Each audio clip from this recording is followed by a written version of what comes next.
মঙ্গল গ্রহ থেকে ল্যান্ড করে সরাসরি চলে আসছি জমিতে। কানাই শাকের ভর্তা খাবো। হায় রে, চারপাশ থেকে মানুষ কিভাবে যে কটকট করে তাকায় আছে, মনে হচ্ছে জমি থেকে গুপ্তধন তুলতেছি। হ্যাঁ, গুপ্তধন তুলতেছি, তাড়াতাড়ি আয়, দেখ কয়েকটা গুপ্তধন তোরাও নিতে পারিস কিনা। সে তোরা যদি নিতে পারিস আমার কোনো আপত্তি নাই। এই তো কটা শাকই তো তুলতেছি, এত দেখার কি আছে রে ভাই?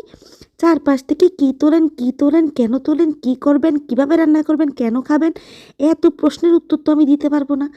যদি এই প্রশ্নের উত্তর দিতে চাস, আমার ভিডিওগুলো কিন্তু দেখতে হবে। আজকে আমি এই যে কানাই শাক তুলতেছি, এগুলো দিয়ে মজাদার একটা ভর্তা করব, আর আপনাদের সাথে অবশ্যই শেয়ার করব। এটা কিন্তু আসলেই গুপ্তধন। এই গুপ্তধন সম্বন্ধে আমার কিন্তু অনেক ধারণা আছে। আপনারা যদি ধারণা পেতে চান, এই কানাই শাক লিখে একটু গুগলে সার্চ দিয়ে দেন তো, দেখবেন কী যে উপকারী এই শাক। আর এই যে ক্ষেত থেকে তুলতেছি, জমি জমা আইলে বিলে থেকে, এগুলা কিন্তু মনে করেন যে কোনো পয়সা লাগে না কিনতে। আসসালামু আলাইকুম, সবাই কেমন আছেন? আশা করি সবাই ভালো আছেন। আলহামদুলিল্লাহ, আমিও ভালো আছি। অনেক দিন ধরে চিন্তা করতেছি একটু কানাই শাক তুলবো। ফুফু বলতেছিল যে কানাই শাকের ভর্তা খাবি নাকি, আজকে অনেক দিন ইচ্ছে করতেছে। গ্রামে আসার পরে মানে এর আগে তো 2বার 3বার এই কানাই শাকের ভর্তা খেয়েছি। এত বেশি মজাদার এই শাক যে বলার মতো না। তো অনেক দিন প্ল্যান করার পরেও আসলে অনেক সবজি ছিল ঘরে, যার কারণে ভর্তাটা বানানো হচ্ছিল না। তো ফুফুরে বললাম চলেন আজকে একটু কানাই শাকটা তুলে ফেলি। আর তোলা মানেই হচ্ছে রান্না করা। এটা কিন্তু ডাল দিয়ে রান্না করলেও অনেক মজা লাগে, আবার ভাজি করলেও যদি সাথে 2-1টা আলু দিয়ে শুকনা মরিচ দিয়ে ভাজি করেন, সেটা কিন্তু খেতে অনেক বেশি মজা। আর আজকে কিন্তু আমরা ভাজি টাজি রান্না কিছুই করব না, শুধুমাত্র ভর্তা করব। আর ভর্তা করার পরে যেগুলো থেকে যাবে সেগুলো পরবর্তী দিন রান্না করব। আমাদের শাক তোলা দেখে আশেপাশে কয়েকজনও আসছে, বলতেছে আমরাও তুলি। এটা আসলে মজা আর কি, যারা আসলে মজাটাকে মজা হিসেবে নেয় তাদের জন্য মজা, আর যারা মজাকে মজা হিসেবে না নিয়ে কুটনামির হিসেবে নিয়ে নেয়, সেটা হচ্ছে ভিন্ন বিষয়। তো যাই হোক, আমরা একটু মজা টজা করেই শাকগুলো তুললাম, বেশ ভালো লাগতেছিল।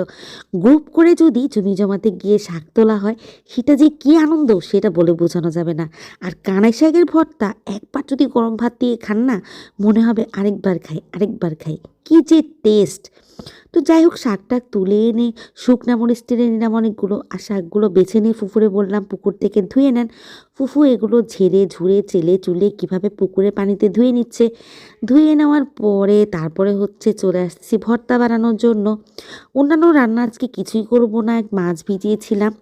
মাছের শুধু একটা টুকরা নিয়ে নিব বড় করে, যাতে কানাই শাকের সাথে দেওয়া যায়। সাথে কিন্তু ভর্তার মধ্যে অনেকে আলুও ব্যবহার করে। আমরা আজকে আলু ব্যবহার করতেছি না, কারণ হচ্ছে আলু ভর্তাও করব।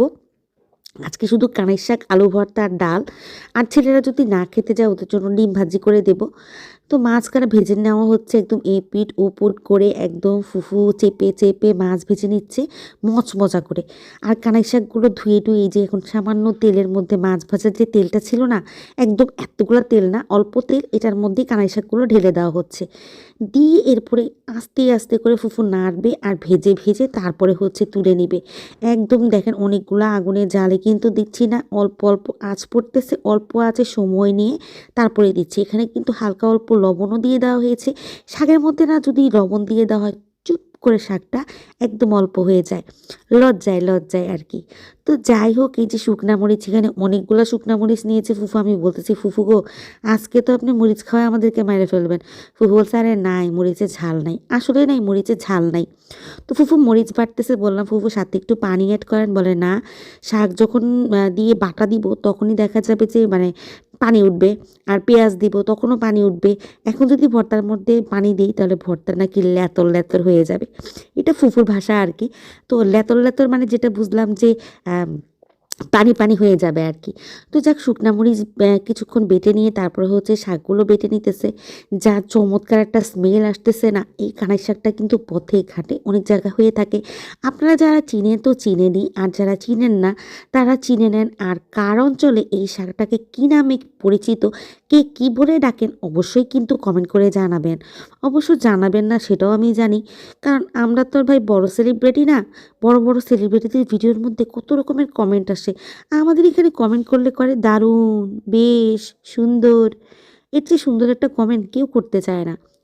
তো তো যাই হোক, এই যে সুন্দর করে শাকটা বেটে নিয়ে তারপরে মাছের কাঁটা বেছে নেওয়া হচ্ছে, তারপরে মাছটাকে বেটে নেওয়া হচ্ছে, এরপরে অ্যাড করা হবে এখানে পেঁয়াজ। আহারে কি যে মজার ভর্তা! আমার তখনই মনে হচ্ছিল বলবো, ফুফু একটুখানি দেন, সাথে সাথে ভাত খেয়ে নিই। কিন্তু পেটে না ক্ষুধা নাই। সকালে হেভি নাস্তা করার কারণে পেটের মধ্যে ক্ষুধা নাই, নাহলে সাথে সাথেই খেয়ে নিতাম। পেঁয়াজগুলো বলেছি ফুফুকে আধা বাটা করতে। আমার ভর্তার মধ্যে পেঁয়াজ আধা বাটা না হলে ভালো লাগে না। পেঁয়াজ যদি না পুরো ভর্তা ভর্তা করে ফেলে, আমার কাছে ভর্তার মধ্যে পেঁয়াজের আধা বাটাটাই অনেক বেশি মজা লাগে। তো যাই হোক, আমার দুপুরে রান্নাবান্না কিন্তু হয়ে গেছে, আর ফুফুরে বললাম যে ভর্তাটা তুলে একটু আলু ভর্তাও করে দেন। এর মধ্যে দেবর মশাই তো গিয়েছে বাজারে, বলতেছে কিছু খেতে ইচ্ছা করতেছে কিনা।